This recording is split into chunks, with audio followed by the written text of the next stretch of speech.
गढ़ों में गढ़ चित्तौड़गढ़, बाकी सब गढ़ैया। वीरों की भूमि चित्तौड़गढ़, दुर्गों का सिरमौर चित्तौड़गढ़। आइए बात करते हैं चित्तौड़गढ़ के दुर्ग के बारे में। क्या है चित्तौड़गढ़ और इसमें से क्या क्या कंपटीशन के हिसाब से प्रश्न बनते हैं, और इतिहास के भी कुछ खास क्षणों का, कुछ पलों का अपन यहाँ पर बखान करेंगे।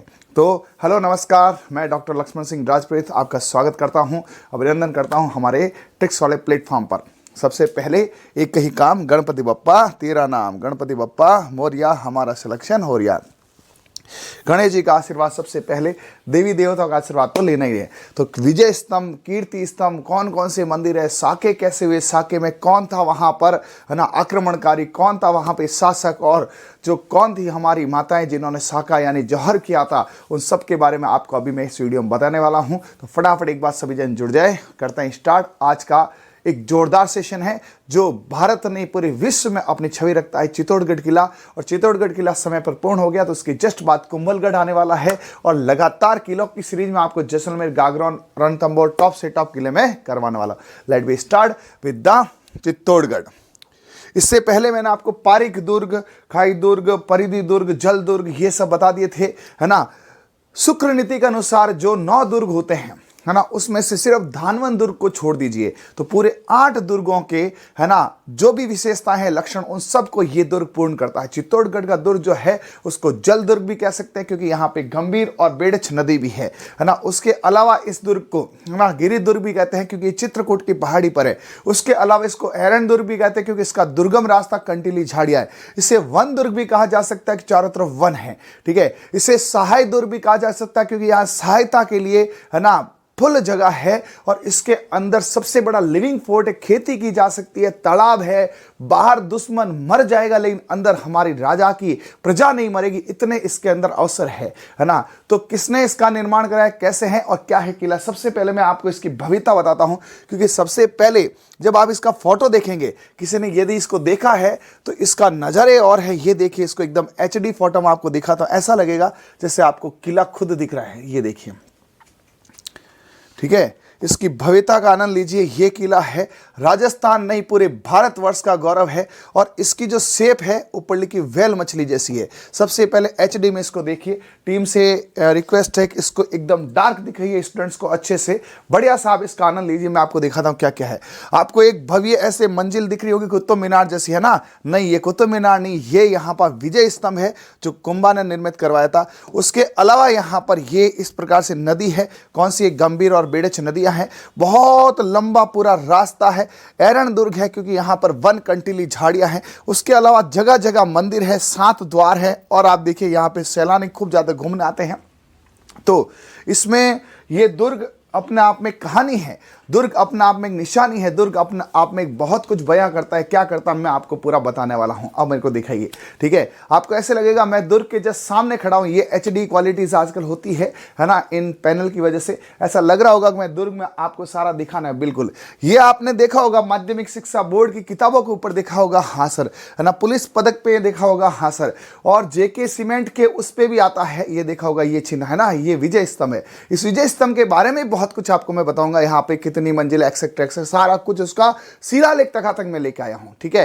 तो एक बार क्लास को शेयर भी कर दीजिए और सेशन को शेयर भी कर दीजिए, और कॉपी पेन लेकर बैठिए। कंपटीशन की चीजें सारी आने वाली है। फर्स्ट ऑफ ऑल इसकी आकृति मछली जैसी है ना। यदि यहां से आप देखेंगे तो ये इस प्रकार से चौड़ा होता जाता है, जैसे वेल मछली होती है ना, उस प्रकार से ये इस प्रकार से पूरा पीछे जाता जाता ऐसे, है ना, वेल मछली जैसा हो जाता है, ठीक है। तो इसकी आकृति पूछी जाए तो कैसी है, वेल मछली जैसी, ठीक है। दूसरा, ये पूरा लिविंग फोर्ट है। इसके अंदर, है ना, राजा, प्रजा, दास सब कुछ आता है। खेती होती है, तालाब होते हैं इसके अंदर, कभी किसी को कोई दिक्कत नहीं है, मजे से सालों साल निकाल सकते हैं। बाहर दुश्मन भूखा मर जाएगा लेकिन अपने अंदर राजा और प्रजा यहां आराम से कर सकते हैं सर्वाइव। चलिए, अब यहाँ पे इसके पॉइंट हैं, उन पॉइंट को मैं आपको 1 बाय 1 यहाँ पे बताने वाला हूँ, है ना। पॉइंट देखिए कि कंपटीशन के हिसाब से पॉइंट इंपॉर्टेंट है, अपन किला कोई घूमने थोड़ी आए हैं। चलिए, तो क्या क्या पॉइंट है, क्या क्या इसके बारे में धारणाएं हैं, वो सारी लिखित में यहाँ पर है ताकि आपको टाइम नहीं लगे। और फिर इनकी मैं ट्रिक भी बताऊंगा ताकि आपको लंबा समय तक याद रहे, है ना। ज़्यादातर मैंने देखा है खटाखट खाली इसके पॉइंट बता देते हैं। मैं पॉइंट बताऊंगा नहीं, याद भी कराऊंगा। तो सबसे पहला पॉइंट आपके सामने है, किलों का सिरमौर है, राजस्थान का गौरव है। चित्तौड़गढ़ जो है सभी किलों के सबसे टॉप का किला, किलों का सिरमौर है ना, और राजस्थान का गौरव है ये। उसके बाद में प्रचलित कहावत चलती है, गढ़ तो गढ़ चित्तौड़गढ़, गढ़ तो गढ़ चित्तौड़गढ़, बाकी सब गढ़ैया, मतलब बाकी सब गढ़ों का राजा इसको बोलते हैं, इसीलिए इसको क्या बोल दिया, सिरमौर बोल दिया। क्या बोल दिया, सिरमौर बोल दिया। ठीक है जी। हाँ, उसके अलावा जो है सबसे बड़ा living fort, sir living fort क्या रहता है, लिविंग फोर्ट का अर्थ रहता है कि जहां पर जनता राजा के साथ रहती है। आपने देखा होगा किला है राजा के लिए नहीं, ये किला प्रजा के लिए भी है। यहां राजा भी रहता है, प्रजा भी रहती है, खेत खलियान है, तालाब है, पूरा का पूरा गांव है ये किला। सर इतना कितना लंबा है, इसको चित्रागढ़ मौर्य ने 7वीं शताब्दी में बनाया था, है ना। अभी 2024 21वीं शताब्दी यानी 7वीं शताब्दी से ये वर्षों से किला खड़ा है। ठीक है, इस पर इसका पुनर्निर्माण राणा कुंभा ने 15वीं शताब्दी में कराया था। भाई इतने समय बाद कुछ पत्थर कुछ सीमेंट हो ही जाते हैं, तो 15वीं शताब्दी में कुंभा ने इसको वापस बनाया।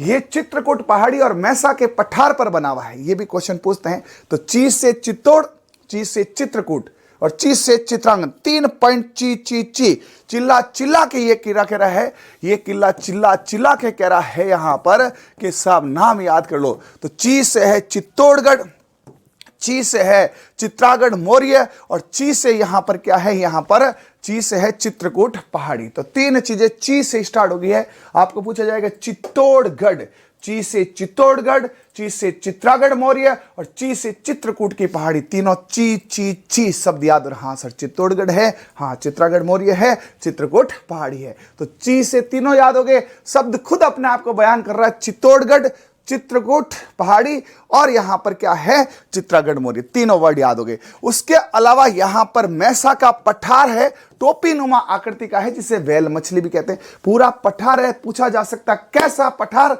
मैसा पठार। अरे कैसा पठार, मैसा पठार। अरे कैसा पठार, मैसा पठार। तो ये मैसा पठार पर बना हुआ है। मैसा पठार एक चित्रकूट पहाड़ी। अब यार एक पहाड़ी है, एक पठार है, तो सेना घेर तो सकती है। इसी परेशानी से कुंभा ने कुंभलगढ़ बनवाया और कुंभलगढ़ को भाई साहब आज तक कोई घेर नहीं पाया। इसको तो फिर भी घेर सकते, कई अटैक भी हुए हैं। आपने फिल्मों में देखा होगा, अभी रणवीर सिंह की मूवी रानी पद्मावती पर बेस्ड है ना, तो उसमें आप देखा होगा पूरी तरह से घेर लेते हैं। तो इसे घिरा जा सकता था, फिर भी यहाँ पे अन्न की कमी नहीं है। गंभीरी और बेड़च नदी के किनारे, ये ध्यान रखना, गंभीर बड़े थे कुंभा चित्तौड़गढ़ को लेकर बड़े गंभीर थे कि यार इस पर बड़े अटैक हो रहे हैं। 3 साके हो गए इसके अंदर, साके समझते ना, जौहर हो गए, है ना, आक्रमण हो गए। तो इसको लेकर बड़ी गंभीरता थी राजा में, इसीलिए कुंभलगढ़ का निर्माण करा। आगे कुंभलगढ़ भी है, इसके बाद कुंभलगढ़ भी है। तो बड़े गंभीर थे, है ना। मैसा जैसा पठार है, फिर भी दुश्मन घेर लेता है। तो याद करो, मैसा जैसा पठार चित्रकूट की पहाड़ी पर होने पर भी इसको घेर लेते हैं। तो बड़े गंभीर थे इसको लेकर। ठीक है जी। उसके बाद इसका मार्ग सर्पिलाकार था, राणा कुंभा ने बनाया था। बड़ा टेढ़ा मेढ़ा मार्ग था, फिर भी दुश्मन इस पर अटैक कर पाया। आपने देखा होगा पद्मावत मूवी में, देखे बड़ा शानदार किला दिखाते हैं। क्षेत्रफल में बड़ा चित्तौड़गढ़ का किला दक्षिण का प्रवेश द्वार है। दक्षिण में जब एंट्री होगी मालवा के प्रदेश में, तो कमर्शियल भी ये बहुत काम था। गुजरात, मालवा, एमपी जाते समय यह किला अक्सर आक्रांताओं की नजर में था कि इसे कैसे लूटा जाए। इसीलिए अलाउद्दीन खिलजी, बहादुर शाह जफर, ठीक है, ऐसे अनेक विदेशी आक्रांताओं ने बार बार इस किले को क्षतिग्रस्त किया। लेकिन आज भी ये किला अपने आप को बयान करता है कि भले तुम कुछ भी कर लो, किले का कुछ भी नहीं कर पाओगे। आई थिंक सारे पॉइंट याद हो गए। वापस देखते हैं एक बार। किलों का सिरमौर, गढ़ में गढ़, बाकी सब गढ़ैया।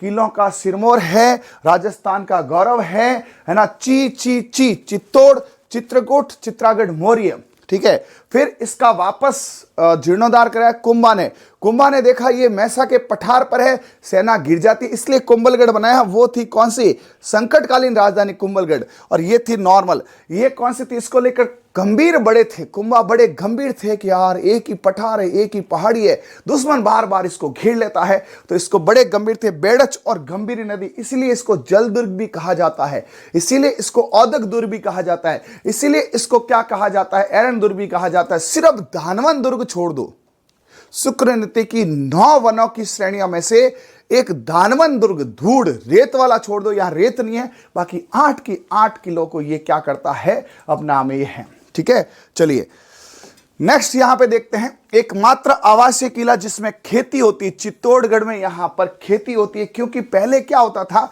कि दुश्मन जो है वो घेर के बैठ जाता था अपने किसको, किले को।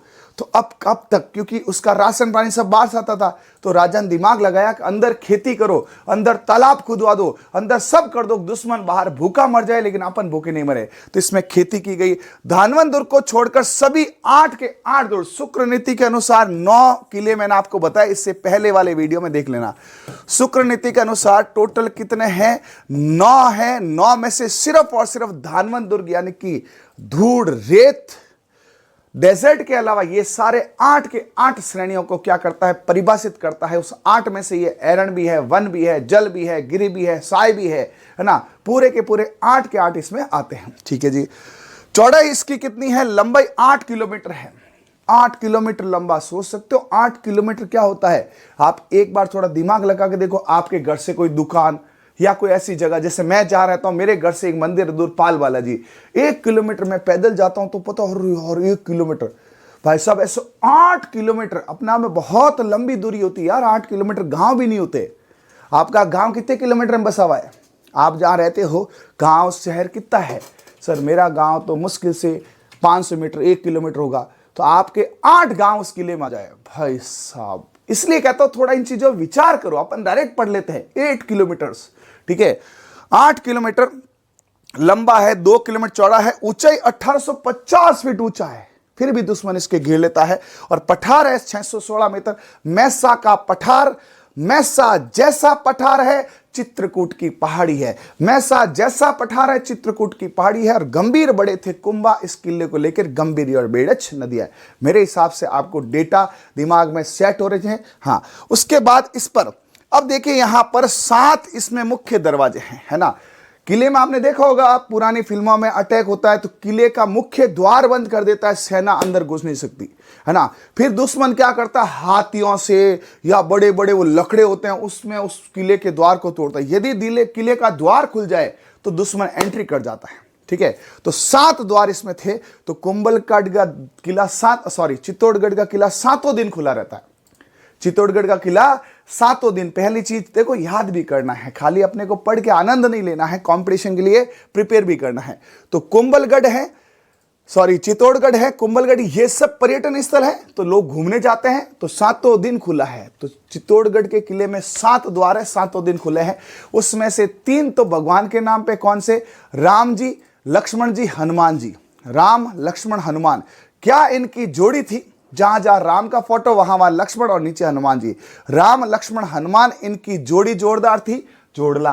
तो आपको देखो पहले तो ये याद कर लो कि साहब ये 4 राम, लक्ष्मण और हनुमान, इनकी जोड़ी जोरदार है। राम, लक्ष्मण, हनुमान की जोड़ी जोरदार है। उसके अलावा सबसे पहले गणेश पॉल तो होना जरूरी है।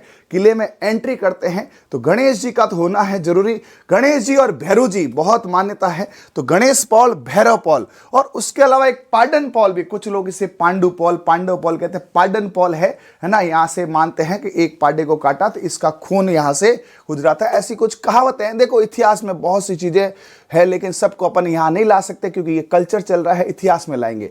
तो वापस देखते हैं, पाडे पे खड़े होके भैरव जी को, गणेश जी को हाथ जोड़े, वहीं पास में राम जी, लक्ष्मण जी, हनुमान जी की जोड़ी थी। 7 के 7 याद हो गए क्या? अरे बोलो 7 के 7 बोलो एक बार मुझे देखकर, कौन कौन से? राम जी, लक्ष्मण जी, हनुमान जी की जोड़ी जोरदार है ना।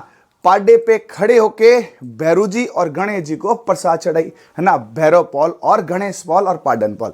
कई बार ऐसा क्वेश्चन देखा गया है, पाडन पॉल किस किले में है, भैरव पॉल किस किले में है। हालांकि भैरव पॉल तो और भी जगह है, राम पॉल, लक्ष्मण पॉल, हनुमान पॉल और जोड़ला पॉल। जोड़ला पॉल एक बार आ चुका क्वेश्चन और बच्चे गलत करते हैं। मेरे साथ 7 याद हो गए भाई। एक बार सभी जने 7 के 7 पॉल बोलो, कौन कौन सी है? राम, लक्ष्मण, हनुमान की जोड़ी जोरदार है। राम, लक्ष्मण, हनुमान का जोड़ला है। और सब पाडे के साथ खड़े होके भैरव जी और गणेश जी की पूजा करते हैं। भैरव पॉल, गणेश पॉल और पाडन पॉल। क्या 7 याद होगी क्या? हाँ गुरुजी।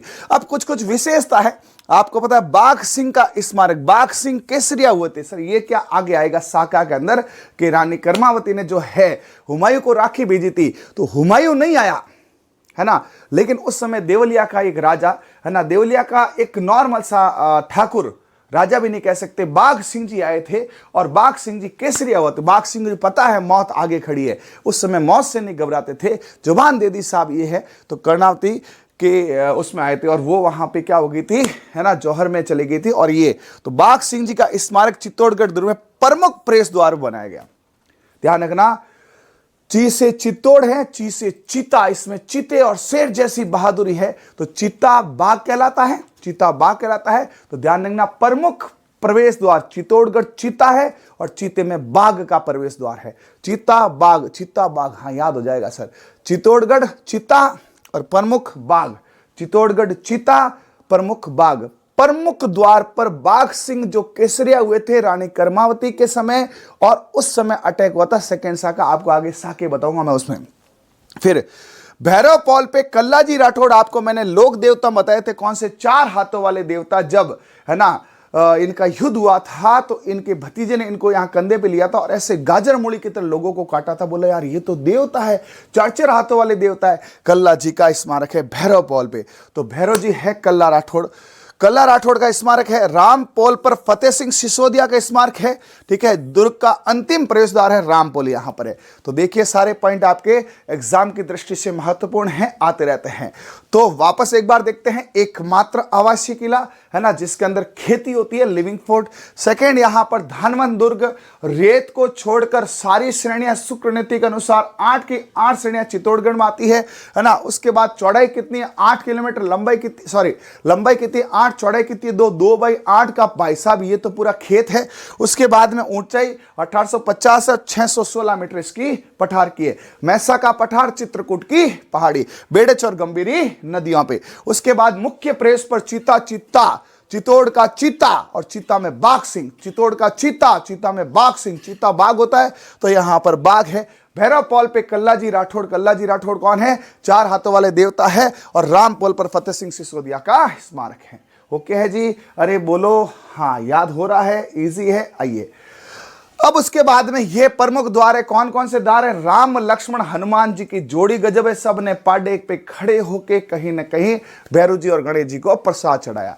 साथ के साथ याद, हाँ बिल्कुल, कल्लाजी राठौड़ शेषनाग का अवतार थे और 4 हाथों के देवता। अब दुर्ग के अंदर मंदिर कौन कौन से हैं, हालांकि मंदिर के क्वेश्चंस सेलेक्टिव होते हैं लेकिन पढ़ना तो सारा पड़ेगा।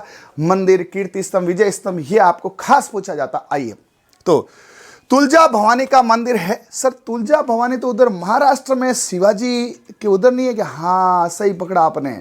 तुलजा भवानी जो है महाराष्ट्र में शिवाजी और उनकी सिसोदियों की आराध्य देवी थी, लेकिन यहां भी बनाई थी। और किसने बनवाई थी, क्वेश्चन बताओ, तुलजा भवानी का मंदिर किसने बनाया था, जल्दी से जल्दी बताओ।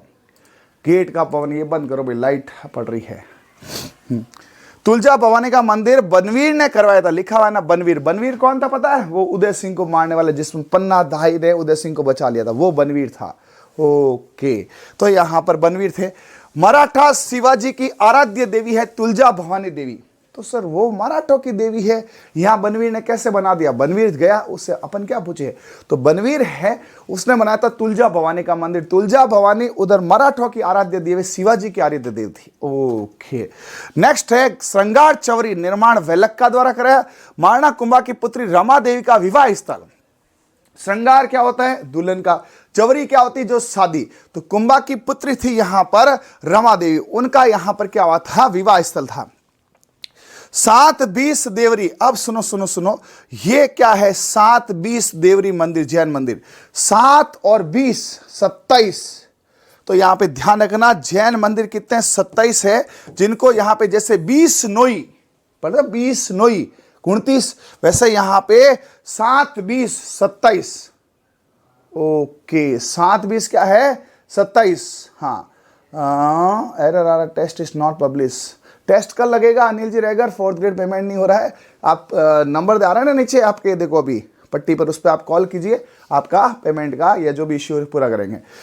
हैं 7-20 का क्वेश्चन आता है बॉस, आता है बिल्कुल। 7-20 27 है, तो चित्तौड़गढ़ के अंदर जो है 27 जैन मंदिर का क्वेश्चन आता है। मोकड़, त्रिभुवन नारायण मंदिर है, वो भी वहां पर एक कुंभ श्याम का मंदिर है, कुंभा ने बनाया था।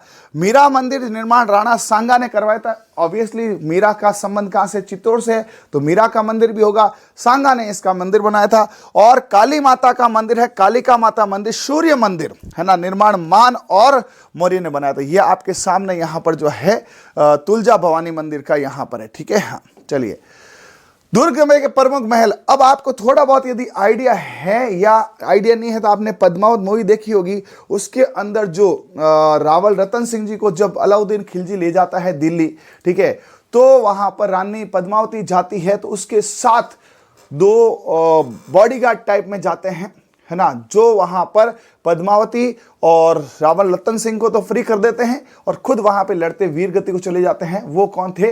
वो थे सेनापति गोरा और बादल, ठीक है। तो ध्यान रखना, पूछा जाता है गोरा बादल का संबंध किस किले से? चित्तौड़ किले से है। तो गोरा बादल इतने महान थे, है ना, तो उनका नाम तो आना ही आना है ना, तो उनका महल तो वो नहीं है। तो गोरा बादल कौन से किले से संबंधित है? गोरा बादल चित्तौड़ से है। इनकी चीखें आज भी बताती है स्वामी भक्ति के लिए और वीरता के लिए। एक एक है ना को पकड़ पकड़ के इन्होंने फोड़ा था वहां पर, इसलिए इसका फेमस है यहां पर गोरा बादल। पद्मनी, पूरा इतिहास गवाह, सब जानते हैं, पद्मनी से सुंदर आज तक इस दुनिया में कोई स्त्री नहीं। इसी की सुंदरता पर ही तो अलाउद्दीन खिलजी ने वहां पे कटाक्ष किया था और उसी के कारण वहां पे पूरा युद्ध हुआ था, है ना। उसकी एक होड़ थी कि मैं पद्मावती से शादी करूंगा, और राजपुतन का तो शादी छोड़, देख भी नहीं पाएगा, छू भी नहीं पाएगा, और ऐसा ही हुआ। युद्ध भले ही जीत गया अलाउद्दीन खिलजी, लेकिन हार गया था, क्योंकि हमारी जो पुरानी सती माँ थी, उन्होंने आग को समर्पित कर दिया खुद को, लेकिन विदेशी आक्रांतों को दिखने तक नहीं दिया, सामने से देखा नहीं था उसमें, है ना। कोई तो कहते हैं कांच में दिखाया था, कोई कहते हैं उसके अंदर पानी में दिखाया था, सत्यता तो वो जाने, लेकिन ये है सिर्फ प्रतिबिंब देखा था, रियल में दिखे भी नहीं थे।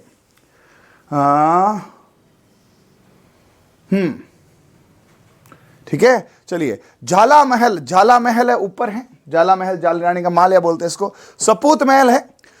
उसके अलावा तालाब, उस समय लगभग 32 तालाब कुछ खुदवाए थे, है ना, जहां पानी का स्टोरेज था, ठीक है।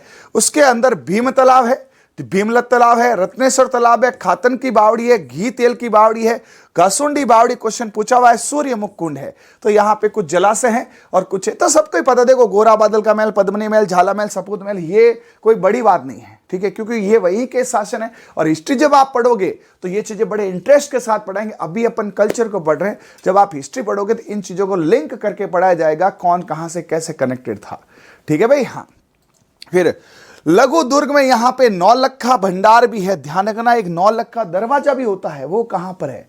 ये नौलखा भंडार है। एक नौलखा दरवाजा, कमेंट करके बताओ नौलखा दरवाजा कहां पर देखते हैं, आपका नॉलेज, ठीक है। जो बनवीर द्वारा निर्मित किया था, ये बनवीर कौन था? वही उदय सिंह को मारने वाला, लेकिन पन्ना धाई ने अपने बेटे को क्या कर दिया, सामने कर दिया, और खुद का जो है राजा उदय सिंह को बचा लिया।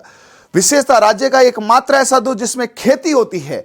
महान शासक मेवाड़ का एकमात्र शासक महाराणा प्रताप, जिन्होंने कभी चित्तौड़गढ़ दुर्ग में प्रवेश ही नहीं किया। लो ये भी बातें इतिहास में है सर, ये सही है कि हाँ है ना, ठीक है, क्योंकि वो कहां पे थे? वो कहां पे थे? कुंभलगढ़ थे, ठीक है। हाँ, अरे बिल्कुल, मैं साके वाके सब बता दूंगा अरविंद सिंह जी, मैं आपको साके याद ही करा दूंगा, मैं आपको साके जो है ना याद ही करा दूंगा। जौहर किसने किया, ये साकों के क्वेश्चन बता दूंगा, टेंशन ही मत लो, है ना, आप सबको पता होगा, ठीक है। हाँ, तो नौलखा दरवाजा आप में से उत्तर बताया नहीं किसी ने, कहा है?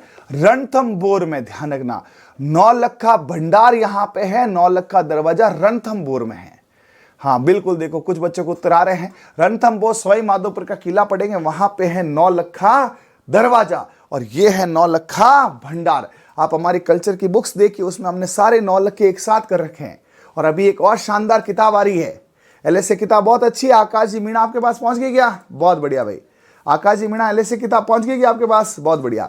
तो हम कल्चर की एक और बेहतरीन किताब बना रहे हैं, जो पुरानी किताब थी उसमें भी और कुछ चीजें उसी किताब से मैं पढ़ा रहा हूं, ठीक है भाई। हाँ, आइए यहां पर नौलखा दरवाजा रणथंभौर में। अब यहां से क्वेश्चन आएगा, आपने जो भी माध्यमिक शिक्षा बोर्ड की किताब देखी उस पर यह फोटो जरूर देखा होगा। हाँ सर, राजस्थान पुलिस में भी कई बार इनका चिन्ह यूज किया गया है, और एक कौन सा है, जेके सीमेंट है, बिरला सीमेंट, उस पर भी लिया है, ठीक है। मतलब इसको एज ए अडॉप्ट किया राजस्थान माध्यमिक शिक्षा बोर्ड ने अपने लिए, ठीक है। हाँ, आइए, कुंभा ने 1437 ईस्वी में मालवा, ये ध्यान रखना 1437, ठीक है, मैं मालवा विजय के उपलक्ष्य में 1440 से 48 ईस्वी में इसका निर्माण कराया था। ज्यादातर निर्माण जो है 32 महल कुंभा ने बनवाए थे, है ना, कुंभा ने बनवाए थे, ठीक है। उसमें से विजय स्तंभ, जब ये मालवा विजय करके आए तो उन्होंने बोला अपनी विजय के उपलक्ष्य में कुछ महल बनाया जाए। तो ये कुछ लोग कुतुब मीनार से इसकी तुलना करते हैं, अरे बहुत अलग है, आप जाके देखो, कभी आपको फोटो दिखाएंगे। विजय स्तंभ की ऊंचाई 122 फीट है। ये जो है ना इसकी लंबाई यहां पर, ये भाई साहब गगनचुंबी है, 122 फीट है, ठीक है। राजस्थान पुलिस, वन विभाग और माध्यमिक शिक्षा बोर्ड, है ना, माध्यमिक शिक्षा बोर्ड, उसकी किताबों पर भी इसका प्रतीक चिन्ह लिया जाता है ना। माध्यमिक शिक्षा बोर्ड में भी है।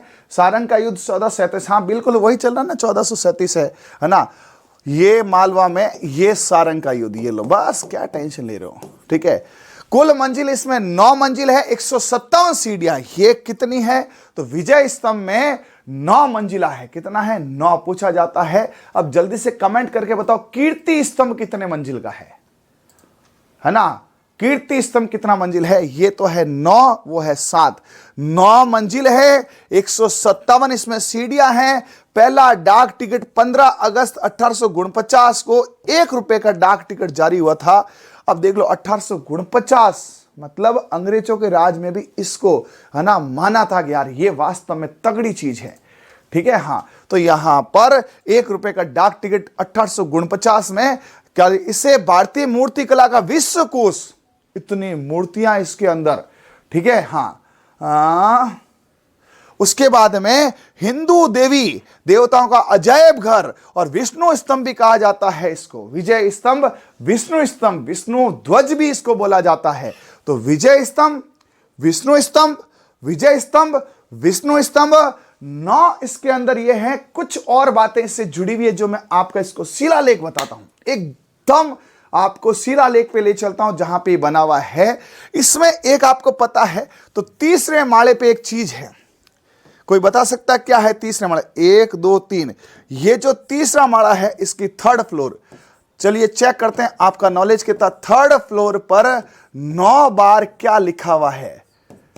तीसरे फ्लोर पे 9 बार क्या चीज लिखी हुई है, जल्दी से बताओ। तीसरे फ्लोर पर 9 बार क्या लिखा हुआ है? यस, ये देखो क्या बात है, अल्लाह लिखा हुआ है। हाँ, यही तो बात है। मतलब उस समय भी मुस्लिम अटैक कर रहे हैं, लेकिन वो मुगल थे, मुस्लिम नहीं थे। मुगल सर मुस्लिम ही तो होते हैं? नहीं, देखो हर मुस्लिम को गलत कहना भी गलत है और हर हिंदू को सही कहना भी गलत है। पहले भी अपने देवी देवता राम सा पीर, उन्होंने सौहार्द के साथ इस बात को बताया था। 9 बार अल्लाह लिखा हुआ इसके अंदर तीसरी फ्लोर पे। हाँ, बिस्मिल्लाह नहीं है, अल्लाह, अल्लाह नॉट बिस्मिल्लाह। और ठीक है, बिस्मिल्लाह एक ही बात है ना, बिस्मिल्लाह अल्लाह, राम नहीं है। इसमें 3rd फ्लोर पे अल्लाह लिखा हुआ है 9 बार।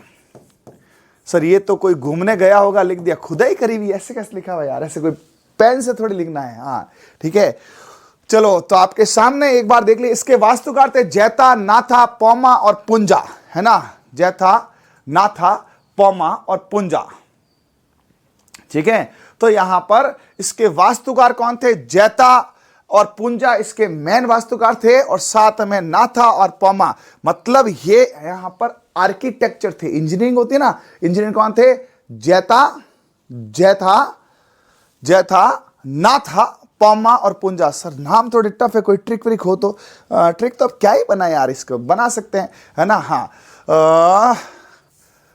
जेना नाजे, याद कर लो यार, ये तो याद हो जाता है ना। जैता,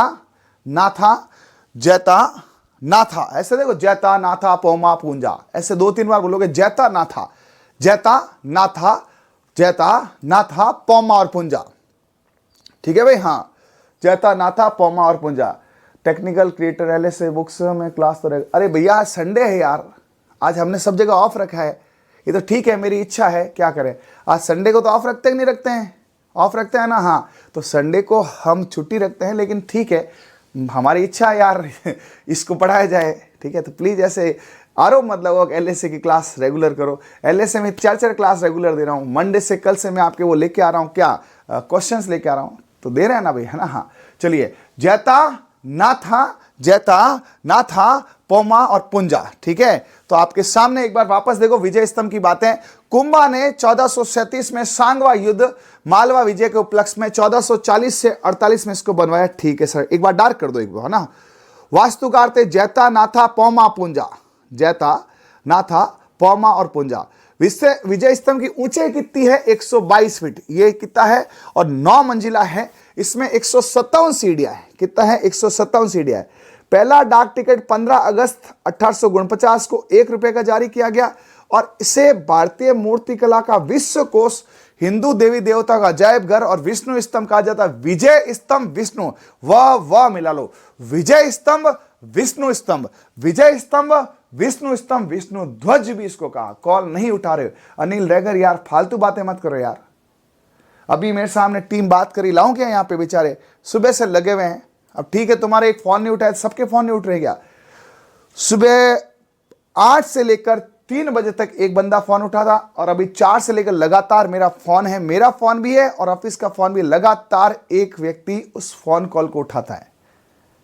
ठीक है, अब ठीक है, किसी का फोन नहीं उठा तो कौन सा यार कोई जुल्म कर दिया, करो वापस। अभी आपके सामने उस पर फोन करो, उठेगा, मेरे नंबर पे उठेगा। इसलिए क्लास खराब मत करो यार, है ना। हाँ अनिल लेगर जी, और बार बार आपने मैसेज किया तो आपको ब्लॉक कर दिया जाएगा। मैं इतनी शानदार चीजें पढ़ा रहा हूं, अभी तो देखो आए कुछ नहीं है। अभी आपके सामने आएगा यहां पर इसका पूरा शिलालेख। यार मेहनत देखो ना यार, किस बंदे ने कितनी मेहनत की, वो नहीं देख रहे हो। कोई फोन नहीं उठाया इनका, जैसे कोई प्रधानमंत्री है जो फोन नहीं उठाया। करो वापस, उठा लेंगे, 2 बार करो भाई। विद्यार्थी हो तो बन के रहो ना, विद्यार्थी है। अब इसको डार्क करो टीम, आप इसको पढ़ो, मैं 1 बाय 1 बताता हूं। एक बार टीम इसको डार्क करे मस्त। ये विजय स्तंभ का पूरा शिलालेख है भाई। देखो कोई विश्वास करे नहीं करे, इसलिए मैंने शिलालेख ही उठा के लेके आ गया हनुमान जी की तरह। लो हमें महाराणा कुंभा ने, ये देखो साफ लिखा कौन सा है, मालवा के सुल्तान पर विजय की, है ना। 37.19 मीटर ऊंचा, मतलब 122। यदि मीटर में पूछे तो 37.19 मीटर है और फुट में 122 फुट है। इस भव्य स्तंभ का निर्माण 1448 ईस्वी में करवाया था। विष्णु को समर्पित, व से विजय, व से विष्णु, विजय विष्णु, वी मिला लो। वी से विजय है, वी से विष्णु है। यह स्तंभ बनवाया था। 9 मंजिला है, यह भी ध्यान रखना। कीर्ति स्तंभ 7 है और विजय स्तंभ 9 है। 7 में 9, आपको 7 में, आपको लगेगा कि आप वहीं पढ़ रहे हो। ऐसी गजब क्वालिटी में लेकर आया हूं, आपको लगेगा कि आप वहीं जाके पढ़ रहे हो, जिसमें प्रत्येक मंजिल के सामने खुला हुआ छज्जा, बालकनी रखी है भाई साहब जी। प्रत्येक के सामने छज्जा, बालकनी है। स्तंभ के ऊपरी तल तक जाने तो अंदर से सोपान बने हुए, सीढ़ियां बनी हुई है। सबसे ऊपरी तल पर स्थित शिलालेख, सबसे टॉप में चित्तौड़ के शासक हमीर से लेकर कुंभा तक की वंशावली। अब कोई कहे सर कुंभा तक की वंशावली, बाद की वंशावली क्यों नहीं है? अरे मेरे भाई, कुंभा ने बनवाए तो कुंभा को क्या पता आगे वालों का नाम क्या होगा। तो हमीर से कुंभा तक पूरा इस पे शिलालेख लगा हुआ है। संपूर्ण स्तंभ को वास्तुशिल्प से आच्छादित है। बढ़िया इसमें आर्किटेक्चर्स है, जिनमें से देवी देवता, हिंदू देवी देवताओं, ऋतु, शस्त्र और वाद्य यंत्रों के देवता उत्कीर्ण हैं। देवी देवताओं के नाम पर उत्कीर्ण किए हुए हैं। 5वीं मंजिल पर स्तंभ, ध्यान रखना, 5वीं मंजिल पर इसके वास्तुकार जो आर्किटेक्चर इंजीनियर थे, कौन? जैता और इनके 3 पुत्र। जैता पिता थे और पुत्र इसके कौन थे? नापा, पुंजा और पोमा। नापा, पुंजा, पोमा इनके पुत्र थे और पिताजी थे जैता पिता। जैता पिता, ठीक है। आपको ये फीलिंग आनी चाहिए कि आप विजय स्तंभ के पास में खड़े होकर उसका इतिहास पढ़ रहे हैं। इससे ज्यादा और क्या ही है ना हम यहां पे करें, बताओ मजा आया कि नहीं आया? हाँ, तो वापस एक बार देखो इसमें से क्या क्या क्वेश्चन बन सकता है। विजय स्तंभ का निर्माण किसने करवाया? कुंभा ने। विजय स्तंभ किसको समर्पित है? विष्णु को। वी से विजय, वी से विष्णु। इसकी लंबाई जो है, ऊंचाई जो है 37.19 मीटर, 122 फीट है। निर्माण 1448 ईस्वी में करवाया था। विष्णु को समर्पित है। 9 मंजिल है। कीर्ति स्तंभ में 7 है, इसमें 9 है ना। जिसमें प्रत्येक मंजिल पर बालकनी है और ऊपरी तल पर, सबसे ऊपरी तल पर शिलालेख है। हमीर से लेकर कुंभा तक सबकी वंशावली है और इसमें देवताओं के चित्र, इसीलिए इसको देवताओं का अजायबघर कहते हैं। और इसमें 5 ही मंजिल पर है जैता और इनके 3 पुत्र हैं, नापा, पूंजा और पोमा। और उसके अलावा इसमें नहीं लिखा हुआ है जो बात, वो मैं साइड में लिख देता हूं। वो क्या बात थी, वो है यहां पे 3rd मंजिल पर, तीसरी मंजिल पर 9 बार अल्लाह लिखा हुआ है। अब मैंने तो जाके देखा नहीं है, वही पढ़ते हैं, लेकिन ये सत्य है, कई लोग इसको बताते हैं। ये विजय स्तंभ की पूरी कहानी है। एक बार सभी जने मुझे ये कमेंट करके बताएंगे, क्या आपको थोड़ी देर के लिए ये फील आया क्या कि आप चित्तौड़ के किले में विजय स्तंभ का शिलालेख देख रहे हैं, वो पढ़ रहे हैं? आप जरूर बताएंगे ताकि हमारी मेहनत और हम अच्छे से करें। अब आप मुझे दिखाइए, टीम से अनुरोध है, ठीक है? हाँ, आपको थोड़ी देर के लिए तो फील आए होगा, है ना, कि सर मैं तो चित्तौड़ के किले में गया हूं और विजय स्तंभ को देख रहा हूं। बस इससे हमारी मेहनत वसूल हो जाती है कि आपको एक बार ये लग जाए कि हाँ यार, युग बदला है, पढ़ने का एक एहसास बदला है, क्वालिटीज बदली है। आज से 5 साल पहले एक एक चीज को हाथ से लिख लिख के पढ़ाते थे, क्योंकि ये चीजें थी नहीं, है ना। राणा कुंभान 1400, ये मजा नहीं आता था। और अब है टाइम किसका, डिजिटल बोर्ड का, लाइव बोर्ड का। ये तो ठीक है, कॉपीराइट का इश्यू होता है कि भाई हमारे यूट्यूब चैनल में कॉपीराइट आ जाए, बाकी मैं आपको इसका पूरा दुर्ग का वीडियो दिखाऊं। लेकिन दिक्कत क्या होती है, जैसे हम वीडियो दिखाएं और किसी वेबसाइट का वो, तो वो कॉपीराइट लगा देते हैं, उससे हमारा चैनल जो है वो कहीं ना कहीं डिस्ट्रैक्ट हो जाता है, इस डर की वजह से। लेकिन मैं ऐप के विद्यार्थियों के लिए छोटे छोटे वीडियो भी डालूंगा ताकि रोचकता बढ़े, आनंद आए, नहीं क्या? हाँ, तो कैसा लगा भाई, एक बार जरूर कमेंट करके बताएंगे। क्या आपको यहां पर पूरा शिलालेख बता के इस बात को फिक्स कर दिया? हाँ, thank you for good comments. अब आते हैं यहां पर, इसके बारे में और कुछ बातें हैं, देखते हैं। उपेंद्र नाथ डे ने इसको विष्णु ध्वज कहा था। कुछ इतिहास की बातें भी देख लेते हैं। एक था उपेंद्र नाथ, जानते हैं उपेंद्र नाथ, इन्होंने विष्णु ध्वज कहा था। कैसे याद, देखो मुद्दा पढ़ना नहीं होता, मुद्दा पढ़ना हर कोई पढ़ाता है, इतिहास खूब लोग पढ़ाते, कल्चर, लेकिन इतिहास कल्चर को एकदम इंटरेस्ट से कौन पढ़ाता है उस पर डिपेंड है। तो उपेंद्र नाथ ने से बोला था, वी से विजय स्तंभ, वी से विष्णु ध्वज, वी से विजय स्तंभ, वी से विष्णु ध्वज, वी से वी मिला लो। विजय स्तंभ किस भगवान को समर्पित है? विष्णु ध्वज को, ठीक है जी। इस स्तंभ के आंतरिक और बाह्य भागों पर भारतीय देवी देवता, अर्धनारीश्वर, उमा महेश्वर, लक्ष्मी नारायण, ब्रह्मा सावित्री, हरिहर, पितामह विष्णु के विभिन्न अवतार, रामायण महाभारत के पात्रों की सैकड़ों मूर्तियां उत्कीर्ण है, इसीलिए इसे मूर्तियों का अजायबघर कहा जाता है, ठीक है भाई। हाँ, उसके बाद में इस टावर की 9वीं मंजिल पर कीर्ति स्तंभ प्रशस्ति लिखी है। अब इसमें कई बार बच्चे ये कहते हैं, सर कीर्ति स्तंभ अलग है।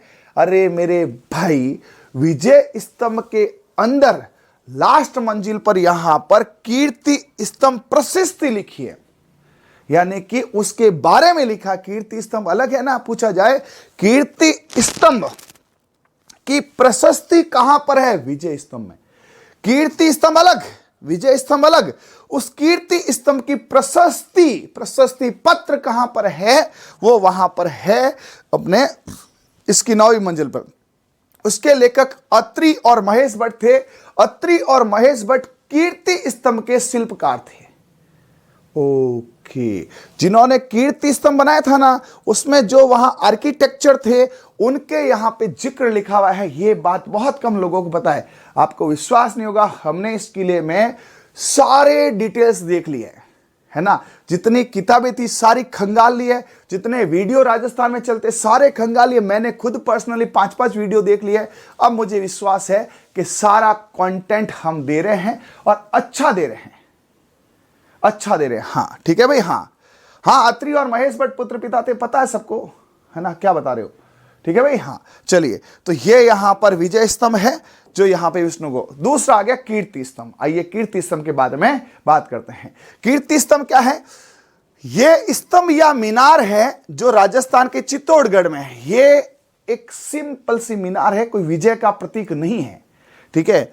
इसे बघेरवाल जैन व्यापारी जीजाजी, जिसे जीजा सा भी कहते हैं, कथोड़ ने 12वीं शताब्दी में बनवाया था। ओके, ये 12वीं शताब्दी का है और ये अपने यहाँ पे कौन सा था, ये 1400 का है। तो यहाँ पे ये पहले कीर्ति स्तंभ पहले से, इसलिए उसकी प्रशस्ति पहला ही है, ध्यान रखना। तो ये कौन सा है, 12वीं शताब्दी का कीर्ति स्तंभ कौन सा है, 12वीं। और ये कौन सा है यहाँ पर, ये कौन सा है यहाँ पर अपने उसमें 14वीं में। ये 22 मीटर ऊंचा है, वो कितना था 37। तो भैया उसमें 9 मंजिल थी, इसमें 7 मंजिल है। कुछ लोग कहते हैं सर 6 ही मंजिल है, क्यों, जो प्रथम मंजिल को नहीं गिनते। अरे भैया ग्राउंड फ्लोर भी एक मंजिल होती है। कुछ लोग क्या कहते हैं सर इसको नहीं गिने तो 6 मंजिल, 1 2 3 4 5 और 6 या 7, क्योंकि नीचे से गिना जाता है। जो 6 कह रहे हैं ना उसको पता नहीं है, तो ये होगी 7 और वो होगी 9। 7 में 9 विजय स्तंभ कीर्ति स्तंभ, 7 में 9 कीर्ति में कम विजय में ज्यादा, है ना। आओ इधर देखो, कई बार बेसिक चीजें ही भूल जाते हैं। कीर्ति और विजय ज्यादा कहां पे शब्द है, विजय में, है ना। किसी ने कहा साहब मैं ये कीर्ति स्तंभ, इसका फोटो भी लाते हैं कुछ लोग, क्या करते हैं, है ना, जैसे घूमने जाते हैं ना वहां से, तो कोई वहां से कीर्ति स्तंभ का फोटो लाया, कोई विजय स्तंभ लाया। मैंने अपने स्टूडियो में लगाया, कोई बच्चा आया बोला मैं 7 में ले जाऊं, बोला 7 में 9, सिर्फ देखने का, 7 में नहीं ले जाने का, है ना। तो कीर्ति में कितने हैं, 7 है, इसमें 9 है, सिर्फ देखो 7 में नहीं ले जाओ। 7 में 9 कीर्ति स्तंभ विजय स्तंभ, 7 में 9 कीर्ति स्तंभ विजय स्तंभ। इसीलिए ध्यान रखना ये पहले बना था 1200 के आसपास, ये 1400 के आसपास। इसीलिए इस कीर्ति स्तंभ के बारे में, है ना, वहां पे लिखा हुआ 9वीं मंजिल पे।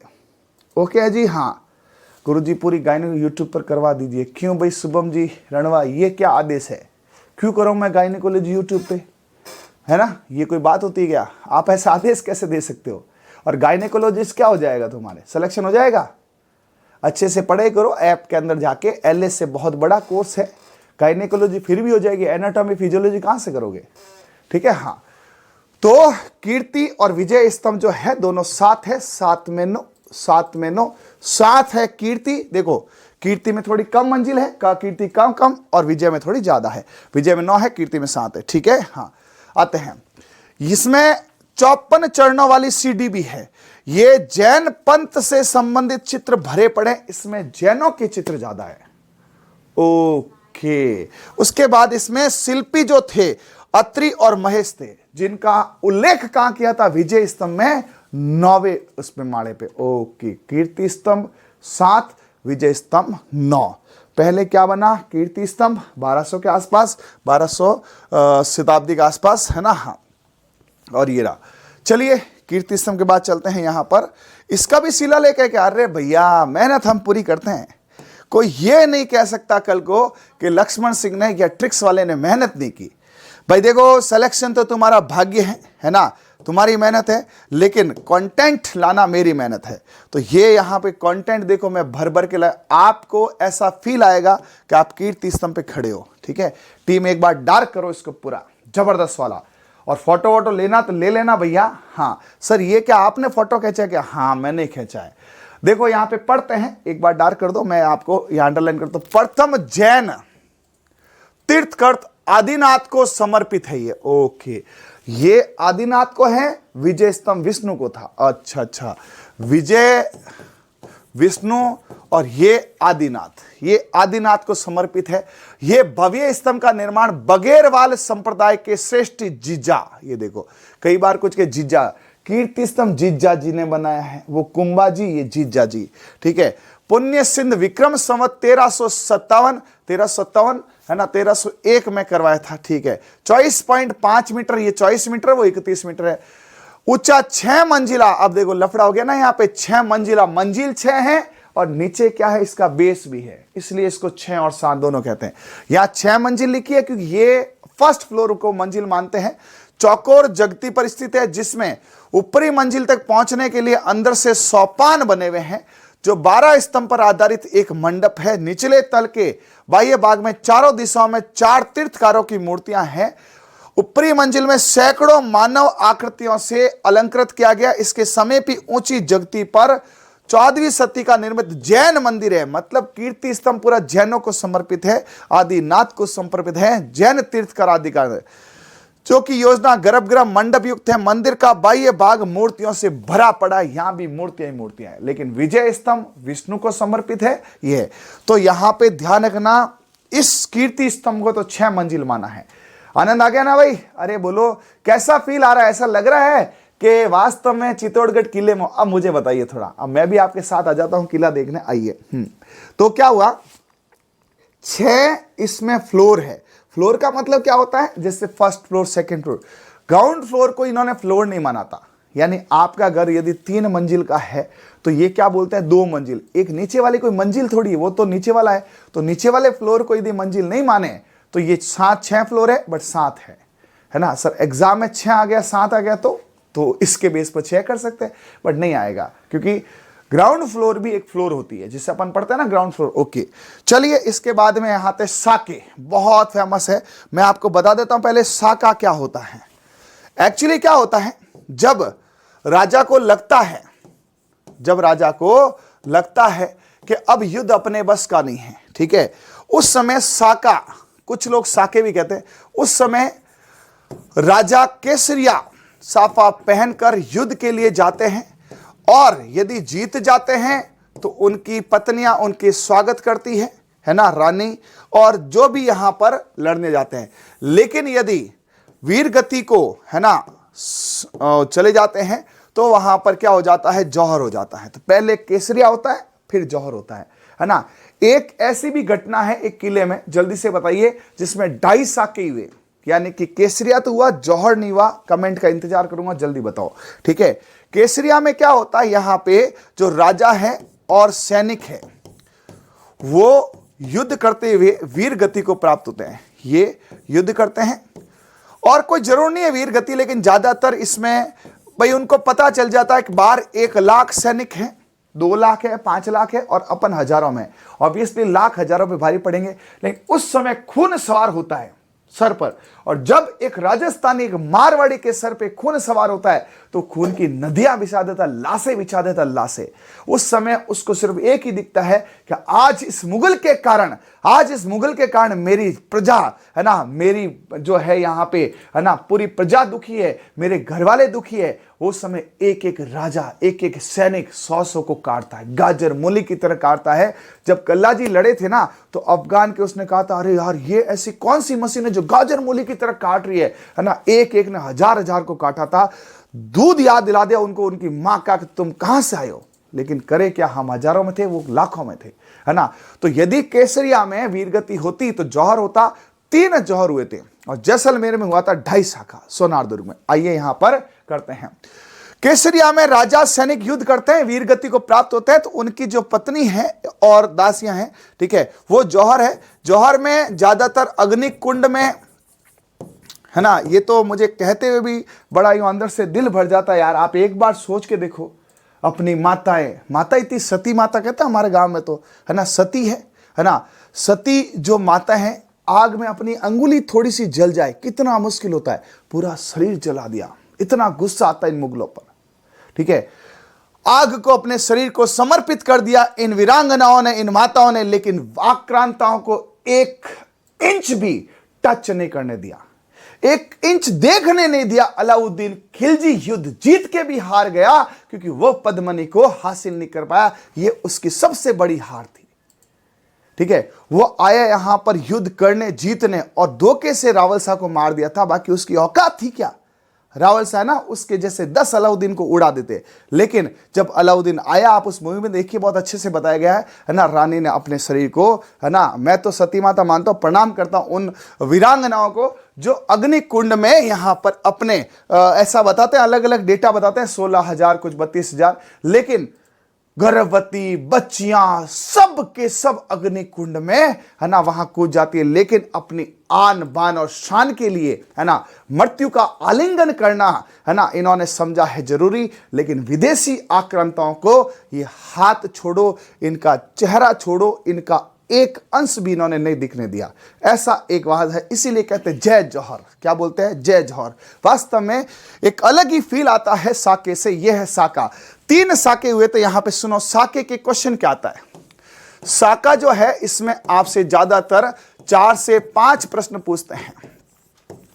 क्या क्या प्रश्न पूछते हैं? सबसे पहला प्रश्न पूछा जाएगा आक्रमणकारी कौन है, ठीक है। हाँ, फिर आक्रमण किया उस समय राजा, क्योंकि देखो केसरिया अलग होते हैं, राजा अलग होते हैं। कई बार राजा छोटे होते हैं, जैसे उदय सिंह है, विक्रमादित्य है, इनको अपने ननिहाल भेज देते हैं, और केसरिया होते हैं वो अलग होते हैं। बाघ सिंह जी केसरी हुए थे, विक्रमादित्य बूंदी चले गए थे, ठीक है। तो रानी कहती है भाई देखो, यदि राजा बचा तो वापस राज करेगा, ठीक है। इसलिए राजाओं को जो शासक होता उसको कहीं भेज देते हैं, और उदय सिंह जी तो गोगुंदा की पहाड़ियों में चले गए थे, ठीक है।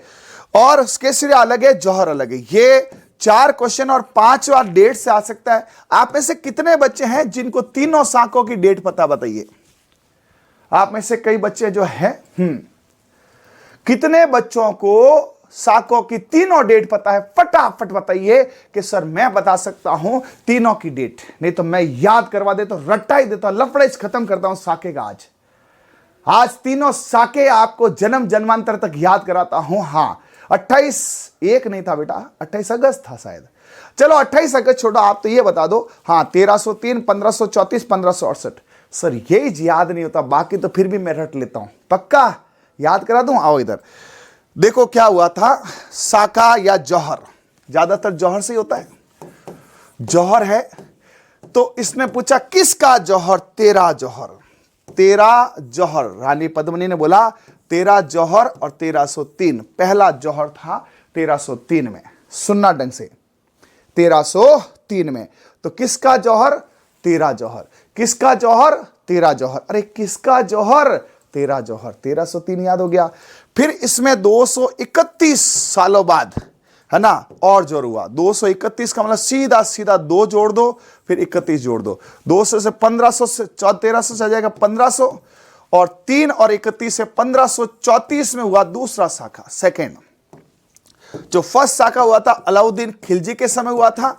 उस समय रानी पद्मावती ने किया था, रावल रतन सिंह जी वहां के राजा थे, और केसरी हुआ थे घोड़ा बादल, ठीक है। 231 साल। देखो हिस्ट्री में ये सन में ऐसे ही याद कराऊंगा आपको, बाकी सन याद होते हैं, या मर जाए तो याद नहीं हो। 1534 में हुआ था उस समय दूसरा शाखा, और तीसरे शाखे में बहुत कम समय में तीसरा शाखा और हो गया था 1500। अब एक काम करो, 3 का डबल करो 6, 4 का डबल करो 8। अरे सा मस्त है ना। हाँ याद हुआ नहीं हुआ? हाँ, तो यहां पर 34, 3 का डबल किया ये, तो आप थोड़ा दिमाग लगाओ, ये यहां पे तीसरा शाखा, फर्स्ट शाखा है, सेकंड शाखा है, और थर्ड शाखा है। क्या डेट याद हुई क्या भाई? अरे बोलो। अब मुझे बताओ जल्दी से जल्दी, कर्मावती कौन से शाखे में यहां पर जौहर किया था? रानी कर्मावती या कर्णावती ने कौन से में शाखा किया था, और उस समय वहां पर कौन थे विदेशी आक्रांता, है ना? बोला कब किया? सेकेंड में। कब किया? क्योंकि फर्स्ट शाखा सबको पता है, अलाउद्दीन खिलजी, ABCD से आ जाएगा। अलाउद्दीन खिलजी ने, पद्मावती ने, और रावल शाह रतन सिंह जी ने, ठीक है। इन्होंने बोला कब किया, मुझे तो पता ही नहीं चला कब, है ना, कि साहब ये शाखे कब हुए, तो आपको सारे बता के होंगे क्या? क से कर्णावती, और ब से बहादुर शाह जफर, गुजरात का शासक था, उसने अटैक किया था। उस समय बाघ सिंह जी तो थे, वो ठाकुर थे देवलिया के, और उनको ये पता चला कि आज चित्तौड़ जो है ना, किसी विदेशी आक्रांता की वजह से मुश्किल में है, और उन्होंने बिना कुछ सोचे हुमायूं को राखी भेजी थी रानी कर्मावती ने, है ना। लेकिन हुमायूं दूरदर्शी नहीं था, उसने कहा यार मैं सहायता करूं और बहादुर शाह जफर मेरे से लड़ लेगा तो डर गया। उस समय देवलिया के ठाकुर, राजा भी नहीं थे, ठाकुर, वो कहे मैं जाऊंगा लड़ने, और उस समय वहां पे शासक थे विक्रमादित्य, उनको भेज दिया था बूंदी, है ना, अपने ननियाल के, आप बूंदी जाओ, यदि आप बच गए तो वापस अपना शासन ले लोगे। बाघ सिंह जी ने वहां पे गाजर मूली की तरह काटा और केसरिया हुए थे। तो कब की घटना? कर्मावती, बहादुर शाह सफर, और ब के बाद आ लगा दो बाघ, याद हो जाएगा, नहीं तो याद नहीं होगा। देखो एक्चुअली क्या जी, मैं तो सीधा इतने कर रहा हूं, चीजें कंटेंट याद हो तो आपका एग्जाम निकलेगा, और एग्जाम नहीं निकलेगा तो फिर क्या ही मतलब। तो 3 शाखों की डेट याद हुई, 13-3, 13 शाखा, 13 जौहर, 13-3, 1534, और 3 का 6, 38। अब मैं आपको फोटो के साथ दिखाता हूं, स्टोरी में मजा आएगा। तो यहाँ पे साकों में आपको देखो, मैं यहाँ पे फोटो के साथ पूरे साके दिखाता हूं। ये देखो, पहला चित्तौड़गढ़ दुर्ग के साके जौहर है ना। साके में क्या होता है, प्रथम आक्रमण, ठीक है। प्रथम आक्रमण हुआ था 1303 में, और करने वाला कौन था यहाँ पे, विदेशी आक्रमण अलाउद्दीन खिलजी, जिसको पद्मावती में रणवीर सिंह ने किरदार में, इससे थोड़ा इजी लगता है। तो रणवीर सिंह का किरदार आपने देखा होगा इसमें, ठीक है। तो ये यहां पे था अलाउद्दीन खिलजी। ये कहते हैं कि रानी पद्मावती के सुंदरता पर है ना मोहित हो गया था, और इसकी एक ही मंशा थी कि मैं रानी पद्मावती से शादी करूंगा। लेकिन राजपूत खून, मेवाड़ का खून, मारवाड़ का खून, राजस्थान की माटी, तेरे जैसे कई आगे यहाँ पे छपुंदर चचुंदर जो भी है, लेकिन मां पद्मावती को है ना देखना तो दूर की बात, ठीक है, दूर से भी नहीं देख पाया, ठीक है। तो ये आप इस मूवी में देखें, है ना, लड़ता रहा, तड़पता रहा, लेकिन जीत के भी हार गया, ठीक है। रानी पद्मावती, रानी पद्मिनी ने जौहर किया था, और शासक थे रावल रतन सिंह, और इनके साथ हालांकि ये भी हो गए थे, लेकिन केसरिया में जो नाम आता है गोरा बादल का भी आता है, ठीक है। तो रावल शाह रतन सिंह जी हैं, इनको धोखे से मारा था, और इनके बादल और गोरा ये सब शहीद हुए थे। और जब शहीद होने की घटना हुई थी, आप मूवी देखो बहुत अच्छी है, ठीक है। ये आई थी बात कि साहब रावल शाह नहीं रहे, और गोरा बादल भी उस समय नम आंखों से इन्होंने कहा अब इस धरती पर पद्मावती नहीं रहेगी, और उसके साथ 16,000 दासी, कोई गर्भवती, कोई छोटी बच्ची, सब कुछ जाके उस अग्निकुंड को समर्पित हो जाते हैं। और ये अलाउद्दीन जो पीछे कुत्तों की तरफ भागते हुए आता है ना। हाँ, मैं कहता हूं इसमें क्या हुआ, और एक बाल तका तक नहीं मिलता है, जीत के भी हार जाता है, बेचैन दुष्टी, है ना। भाई गुस्सा आता ना यार, इतने लोगों को यार। फिर ये और वहां पे क्या करता है, कत्ले आम करवाता है। बहादुर शाह जफर फिर भी ठीक था, 3 साकों में इसने भी कत्ले आम कराया था, अकबर ने भी कत्ले आम कराया था, ताकि उनकी पीढ़ियां वापस नहीं हो जाए, और बहादुर शाह जफर ने कत्ले आम नहीं करवाया था। आपको पता ही नहीं पता है, ठीक है। दूसरा साका हुआ था कब, इसको याद करने की ट्रिक है, कब। कब से क्या हो जाएगा, रानी कर्मावती है, कुछ लोग इसे कर्णावती भी कहते हैं, एक ही बात है, कर्णावती या कर्मावती एक ही है। उस समय कर्णावती जो थी, है ना, उन्होंने राजा विक्रमादित्य, यहां पे लिख देता हूं मैं, है ना, इसमें विक्रमादित्य शासक थे। शासक कौन थे, विक्रमादित्य थे। और शासक विक्रमादित्य को इन्होंने भेज दिया था कहां पर, ननियाल के, भाई आप यहां से चले जाओ, हम देख लेंगे। और ये माता थी, कर्मावती है ना, ये पत्नी नहीं थी, माता थी, ठीक है। इन्होंने इनको भेज दिया कि आप ननियाल जाओ, है ना, आप ननियाल जाओ, है ना। और हुमायूं को राखी भेजी कर्णावती ने कि आज भाई हमने तुम्हें भाई बनाया है। हुमायूं मुगल था यार, है ना, खून तो आके खून ही है, उसने विचार ही नहीं किया। तो फिर उस समय देवलिया के ठाकुर बाघ सिंह जी आए, और वो केसरिया हुए। तो यहाँ पे शासक नहीं है, थोड़ा सा मिसप्रिंट हो गया है, ये केसरिया हुए थे, शासक थे विक्रमादित्य, ठीक है। केसरिया यानी कि इन्होंने जान की बाजी बिना सोचे समझे लगा दी। अरे केसरिया होना भी अपने आप में जौहर से कम नहीं है भाई। जौहर में तो अग्नि को समर्पित करना है, और केसरिया में दुश्मन को समर्पित करना है। अग्नि में तो एक बार जलना मर जाना, केसरिया में कितने घाव लगते हैं यार, कितने दुष्ट लोग होते हैं, कितने गंदे तरीके से मारते हैं, ठीक है भाई। हाँ, एग्जाम में 1533 आया था ना, आता है, आता ही है, ठीक है। 33 नहीं है, 35 है, ठीक है। अब आया भी होगा तो 35 ही है, ठीक है। हाँ, उसके बाद में आइए थर्ड साके भी। ये देखो यहाँ पे कर्मावती का फोटो है ना, जो माँ कर्मावती कहलाती है, ये सती है, सारी सतियां हैं, ठीक है। तो कर्णवती, कर्मावती ये भी है, तो यहाँ पे वह है ये। तो कुछ लोग इतिहासकार कर्णावती भी बोलते हैं, एक ही है कर्णावती या करमवती। इनका जो था विक्रमादित्य था शासक उस समय, और साक केसरी हुए थे बाघ सिंह जी, जिनकी छतरी है, ठीक है। फिर तीसरा साका जो है, तीसरा साका जो है वो हुआ था, उस समय शासक थे उदय सिंह जी, ठीक है। शासक उदय सिंह जी थे, लेकिन ध्यान रखना केसरिया जयमल फत्ता राठौड़ हुए थे, जो राव कल्ला जी थे ना वो, ठीक है। हाँ, तो यहां पर ध्यान रखना, जयमल फत्ता राठौड़ कल्ला जी यहां पर हुए थे। उदय सिंह को यहां पर उदय सिंह जी चले गए थे कहा, गोगुंदा की पहाड़ियों में। कुछ इतिहासकार बताते हैं कि यदि कुंभा और मारना को छोड़ दे तो ये एक तरह से सही चीज नहीं होती। अब अलग अलग इतिहासकार है ना। यदि उदय सिंह जी केसरिया होते, लड़ते तो ज्यादा अच्छा था, लेकिन उन्होंने कहा साहब जिंदा रहेंगे तो वापस राज करेंगे। राजा नहीं चाहते थे। उदय सिंह जी है ना, अपने आप में बहुत ज्यादा वीर थे, लेकिन प्रजा, राजमाता, पत्नी, उन्होंने कहा आप जाओ, आप रहोगे तो वापस आ जाएगा, इसलिए उदय सिंह जी को भेजा गया, है ना। और यहां पे केसरी हुए थे जयमल फत्ता राठौड़, गाजर मूली की तरह काटा था। ठीक है भाई। हाँ, इस राजा राम जाट को हटा दो, है ना। राजा राम जाट कह रहे हैं सर आप इतिहास कैसे पढ़ा रहे हो। राजा राम जाट, जब तुम 2016 में इतिहास का ई भी नहीं जानते थे ना, तब मैंने आरपीएससी फर्स्ट ग्रेड निकाली थी, है ना।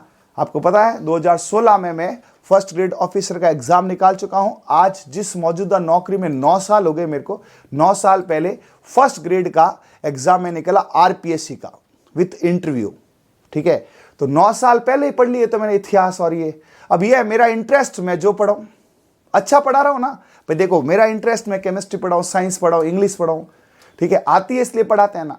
तो ये चीजें मैंने 9 साल पहले पढ़ के छोड़ दी। जब तुम आज जिनके नाम ले रहे हो ना, उन सबको पढ़ा चुका हूं मैं एक तरह से।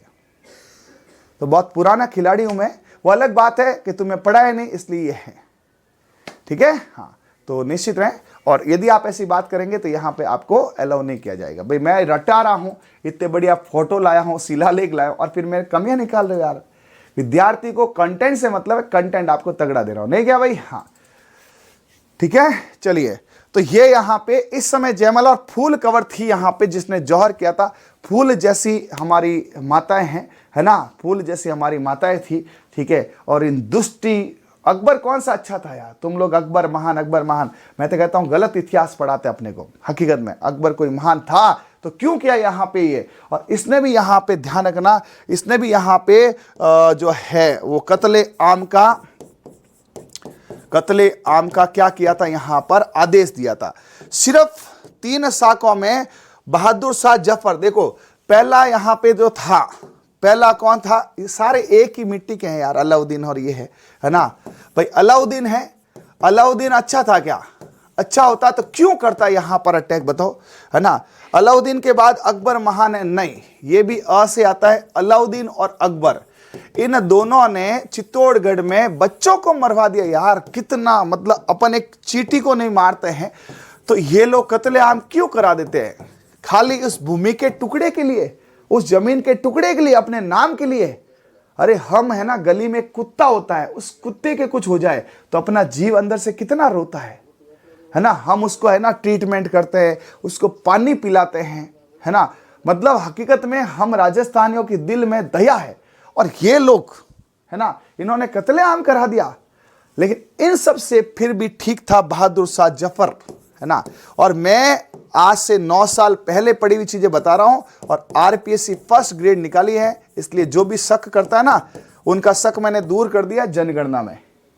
मैंने सारे लगभग कल्चर के 35 वीडियो मेरे, आप देखो कल्चर में मैंने लोक देवता पढ़ा दिए, संत संप्रदाय पर सब रटा दिए यार। ठीक है, तो बहादुर शाह जफर है, इसने यहां पे कत्लेआम नहीं कराया था, नो कत्लेआम। तो पूछा जाए कभी कत्लेआम किस शासक ने नहीं करवाया था, तो बहादुर शाह फिर भी ठीक था, गुजरात का था, है ना। तो इसने कहा यार मैं क्यों मराऊं यार, तुम लोग आराम से रहो। ठीक है, गलती से मेरी गलती हो गई कि आप लोगों ने केसरिया कर लिया, ठीक है, ये है ओके है जी, अरे बोलो हाँ। तो ये यहाँ पे तीनों जो है शासक है। ये जौहर स्थल का भी फोटो है, लेकिन मुझे नहीं लगता ये आपको अच्छे से दिखेगा। मैंने फोटो खींचा तो है, लेकिन दिख रहा है तो देख लो, है ना, कोशिश करो एक बार डार्क करो, देखें। मैं पढ़ लेता हूं। चित्तौड़ दुर्ग का वह स्थान जौहर स्थल के नाम से जाना जाता है। आक्रांताओं ने अपनी मातृभूमि और सतीत्व की रक्षा में सर्वोच्च न्यौछावर करते हुए अग्नि की ज्वाला में प्रवेश करना जौहर कहलाता है। मेवाड़ की 1000 वीरांगों ने अपने सतीत्व की रक्षा के लिए चित्तौड़ दुर्ग में 3 बार जौहर किया, अपने कुल का गौरव बढ़ाया है। पहला जौहर हुआ था 1360 भाद्रपद शुक्ल चतुर्थी को, ठीक है, सन 1303। ये आ गया, देखो सन 1303 था। जिनको भी यहां पर ये डाउट है ये पढ़े, सन 1303 था, 17 अगस्त था और शनिवार का दिन था। रतन सिंह की रानी पद्मनी के नेतृत्व में यहां पे सतरानियों ने किया था। अलाउद्दीन खिलजी लंबे समय युद्ध करने के बावजूद भी सफल नहीं हो पाया था और धोखे से रतन सिंह को बंदी बना लिया था। और वीर गोराई और बादल ने अपनी चतुराई से खिलजी को छावनी से घुसकर रतन सिंह को छुड़ा लिया था। साथ ही बड़ी संख्या में सेना भी नष्ट कर दी। खिलजी अंतिम युद्ध में हजारों वीर नारियों के जौहर किया और क्षत्रिय केसरिया बाना पहनकर शत्रुओं पर टूट पड़े। ठीक है। तो ये कुछ वहां का जौहर स्थल के ऊपर लिखा हुआ है, ठीक है, ये देखिए। तो अब कुंभलगढ़ आ गया। तो ये खत्म हुआ है सिर्फ चित्तौड़ से भी शानदार कुंभलगढ़ के हमारे कंटेंट तैयार है, लेकिन मैंने कहा एक में एक ही पढ़ाते हैं। तो इसका मैंने थंबनेल भी देखो चित्तौड़ का किला रखा है, कंपटीशन के हिसाब से भी और इंटरेस्ट के हिसाब से मैंने कोशिश की है। देखो कोशिश ही कर सकता है व्यक्ति कि आपको याद हो, फिर भी एक बार और कोशिश, मात्र 2 मिनट के लिए मैं चाहता हूं आप एकदम कॉन्सेंट्रेट हो, पूरा चित्तौड़ का किला एक बार रिवाइज करें। लग जाए, आ जाए, आ जाओ, एक बार पूरा चित्तौड़ का किला खटाखट खटाखट खटाखट खटाखट एक बार ले आता हूं, ठीक है। आइए स्टार्ट करते हैं 1 से। टीम डार्क करें सभी जने, पूरे मनोयोग से 5 मिनट, कितने मिनट, 5 मिनट मेरे साथ रहें। चित्तौड़ आपको लाइफ टाइम याद, 5 मिनट लाइफ टाइम चित्तौड़ याद। आइए बोर्ड पर, मैं नहीं दिखूंगा, किल बोर्ड दिखेगा। डार्क करो भाई, एक बार फटाफट याद ही करा देता हूं। आओ इधर, चित्तौड़ का किला, किला तो किला, गढ़ तो गढ़, चित्तौड़गढ़ बाकी सब गढ़ैया, इसलिए इससे बोलते हैं किलो का सिरमौर, राजस्थान का गौरव। कोई बातचीत नहीं करे, पढ़ाई करे, ठीक है। प्रचलित कहावत है गढ़ तो गढ़, चित्तौड़गढ़ बाकी सब गढ़ैया, इसको याद कर। ची ची ची, व्हाट इज ची? चित्तौड़, चित्रागढ़ मौर्य, चित्रकूट पहाड़ी। तो चित्रकूट पहाड़ी पर चित्रागढ़ मौर्य ने चित्तौड़गढ़ का किला बनाया। चित्रकूट पहाड़ी पर चित्रागढ़ मौर्य ने चित्तौड़गढ़ किला बनाया। इसका पुनर्निर्माण कुंभा ने करवाया था 15वीं शताब्दी पर, और मैसा के पठार पर बना हुआ है, और बेड़च और है ना गंभीरी नदी पर है। तो कुंभा बड़े गंभीर थे, गंभीर बड़े थे, गंभीरी और बेड़च गंभीर बड़े थे कि यार मैसा के पठार पे बना तो दिया, कोई भी इसको घेर लेगा, इसलिए कुंभलगढ़ का निर्माण करा। ओके, क्योंकि यह किला घिरने लायक था, सर्पिलाकार इसका स्थान था, क्षेत्रफल में बड़ा है, मालवा का ये मेन किला है, इसलिए राजस्थान का दक्षिण प्रवेश द्वार इसको बोला। एक मात्र आवासीय किला जिसमें खेती होती है। शुक्र नीति के अनुसार 9 किले होते हैं, 9 में से धानवन दुर्ग, डेजर्ट दुर्ग, धूड़ वाला दुर्ग छोड़कर ये 9 के 9 किलो, 8 के 8 किलो को बताता है। ये गिरि दुर्ग भी है, ये वन दुर्ग भी है, धानवन दुर्ग एरन दुर्ग भी है, जल दुर्ग भी है, सहाय दुर्ग भी है। सारे 8 दुर्गों की ये क्वालिटीज को कंप्लीट करता है। 8 किलोमीटर लंबा है, 2 किलोमीटर चौड़ा है, 1850 फीट हाइट पे बना हुआ है, और मैसा के 616 मीटर पठार पे बना हुआ है। इसमें जो है बाघ सिंह जी, जो केसरी रानी कर्मावती के समय उनका स्मारक प्रवेश द्वार पर है। जो मेन प्रवेश द्वार उसमें चित्तौड़ को बाघ कहते हैं, चीता बाघ है, बाघ सिंह जी है। भैरव पोल पे कल्ला जी राठौड़ का है, ये भी जयमल फतेह के साथ इन्होंने यहां पे केसरिया किया था, कल्ला जी का है। राम पोल पर फतेह सिंह सिसोदिया का स्मारक है। 7 पोल है, जिसको याद करने का तरीका है, राम लक्ष्मण हनुमान जी की जोड़ी गजब है। पाडे पे खड़े होकर गणेश जी और भैरव जी को हाथ जोड़ते हैं। इनके प्रमुख मंदिर आज तुलजा भवानी का मंदिर, बनवीर था। बनवीर कौन था? जो उदय सिंह को मरवाना चाहता था, पन्ना दाई वाला केस, वो है ना। मराठा शिवाजी की आर्य देवी थी। श्रृंगार चवरी का है, निर्माण वैली का है। महाराणा कुंभा की पुत्री रमा देवी का विवाह। चवरी किसे कहते हैं? जब विवाह होता है श्रृंगार चवरी। 7-20 का मंदिर कहां पर है? चित्तौड़ में है। 7-20-27 जैन मंदिर। अच्छा, कीर्ति स्तंभ जैसा, हाँ 27, यानी कि ये जैनों के धर्म को भी बढ़ाते थे। मौक्कल त्रिभुवन दास, कुंभा स्वामी, मीरा मंदिर, कालिका मंदिर, दुर्ग, गोरा बादल, पद्मिनी, झाला महल, भीमलत तालाब, रत्नेश्वर तालाब, खातन की बावड़ी, घीतेल बावड़ी, सूर्य मुकुंड, गोसुंडी बावड़ी। नौलखा भंडार यहां पे है। नौलखा दुर्ग, नौलखा दरवाजा जो है रणथंभौर में है, बनवीर ने बनाया था। एक ऐसा दुर्ग जिसमें खेती होती है, और यहां पर महाराणा प्रताप ने कभी एंट्री नहीं की थी।